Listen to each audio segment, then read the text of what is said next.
Сәлем достар, бүгін бізде Ақбибі подкаст жобасының кезекті түсірілімі. Бүгінгі біздің қонағымыз номер 33 орта мектептің 10 сынып оқушысы, менің сыныптасым және Айқанат олимпиадасының финалисті Шыналы қызы Гүлім. Гүлім, қош келдің. Қош көрдік. Гүлім, өзіңді қысқаша таныстырып өтсең. Бәріне сәлем, мен Шыналы қызы Гүлім, номер 30 орта мектептің 10 сынып оқушысымын. Өз жетістіктерім жайлы айтатын болсам, мен түрлі жобалар мен олимпиадалардың жүлделі орын иегерімін. Солардың ішінде ауыл балаларына арналған Айқанат олимпиадасының финалисті боламын. Осы уақытқа дейін мен мектепте үздіктер қатарындамын, және де түрлі волонтерлік жобалардың белсенді қатысушысы болып келемін. Жақсы, Гүлім. Ауыл балаларына арналған Айқанат олимпиадасының финалисті ретінде осы неліктен Айқанат олимпиадасы саған маңызды? Басында бұл олимпиадаға мен тек өзімді сынау үшін қатысқан болатынмын, бірақ та уақыт өте келе бұл олимпиада тек қана білім ғана емес, жаңа дамушы орта, мүмкіндіктер, өзіме деген сенімділікті арттырды десем болады.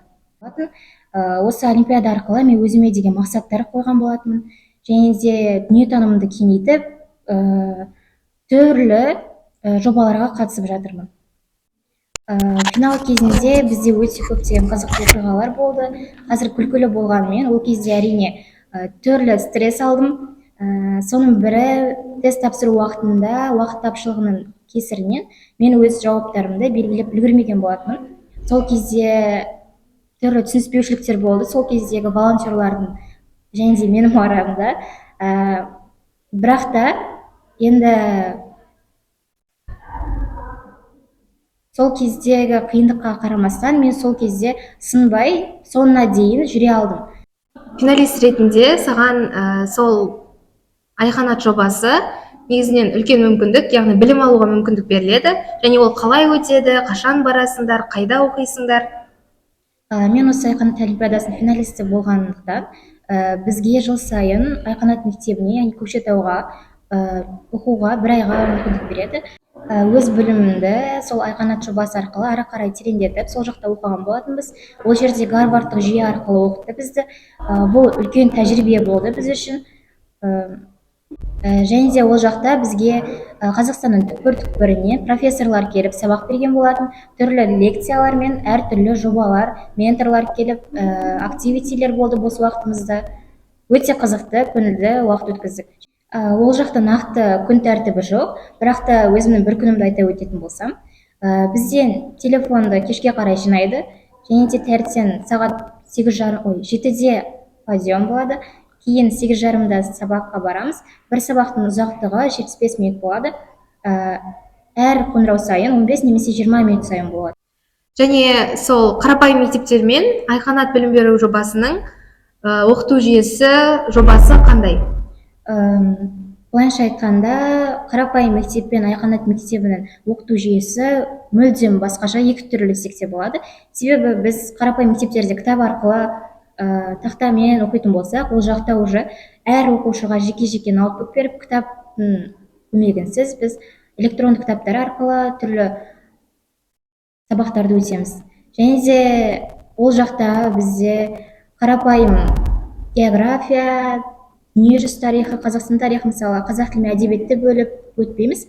Біз ол жақта барлығын біріктіріп, Алаш тарихы деп, мысалы тарихты өтеміз, және де IT деп общий информатика сабағын өтеміз, және де сел деген сабақ бар, ол бізде психология болады. Күндіз күні бойы сабақ оқисыңдар, ал сол кешкі уақыттарың қалай өтеді? Бізде кешке қарай еркін формат, өзіміз сол мектепті аралап, және де Freedom House-ды да аралап жүре береміз.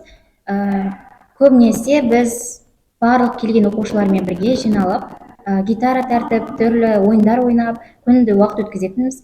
Және де түрлі мерекелік шаралар өткен болатын, жастар фест сияқты. Сол шаралардың ішінде түрлі қызықты ойындар, өнер көрсеткен болатынбыз. Өзімнің сол кезде қалған бір қызықты оқиғамды айтайын. Сол Айқанат мектебінің күн тәртібіне үйренісе алмай жүрген кездері, сабақ арасында, қоңырауда, демалыста лаунжқа барып отырған уақытымда ұйықтап кетіппін. Сол сәтте енді қоңырау болып кеткеннен кейін сабақ басталды, ал мен сабақта жоқпын. Сол уақытта директор келіп мені оятып сөгіс жариялаған болатын. Сол кездегі уақыт қазір күлкілі болды, әрине, бірақ ол кезде мен үшін сәл қорқынышты болды десем де болады. Менің білуімше, сен қазіргі таңда 8-9 сыныптарға, яғни Айқанат олимпиадасына қатысушы оқушыларға тьютор, ментор ретінде қызмет атқарасың. Сол оқушылармен қалай жұмыс жасайсың тьютор ретінде? Негізінде тьютор ретінде мен оқушылармен достық қарым-қатынас орнатуға тырысамын көбінесе. Себебі жас айырмашылығымыз 2, максимум 3 жас қана. Сол кезде мен оларға сабақ беру барысында түрлі ойындармен, түрлі техникалармен, әр оқушыға әртүрлі әдіспен сабақ өтемін, себебі әр оқушы әртүрлі дегендей. Енді сол тьюторствоның арқасында мен өзімнің білімімді шыңдадым десем де болады. Яғни оқушыларға сабақ бере отырып, мен сол арасында өткен сабақтарым қайталап, еске түсірдім десем де болады. Тьютор болу саған не үйретті? Тьютор болу маған сабырлы болуды, және де әр оқушының ойын, жағдайын түсіне білуді, әр жетістігіне қуана білуді үйретті. Алдағы уақытта мақсаттарың қандай? Алдағы уақытта мен жоғары оқу орнына түсу үшін география математика комбинациясын таңдап отырмын. Және де осы алдағы жылда Айқанат олимпиадасының бізге берген мүмкіндіктерін қолданып, сол арқылы дайындалуды көздеп отырмын. Және де осы жазда, июнь айында бұйырса тәлімгерлер мектебі болады, соған баруды да көздеп отырмын. Гүлім, бүгінгі подкаст жобасына қатысқаныңа көптен көп алғыс айтамыз. Және болашақта грант иегері атан, және осы Айқанат олимпиадасының үлкен грантын жеңіп алып, шетелге жолдама алуды бұйырсын. Қатысқаныңа көптен көп рахмет. Шақырғандарына рахмет. Бай-бай.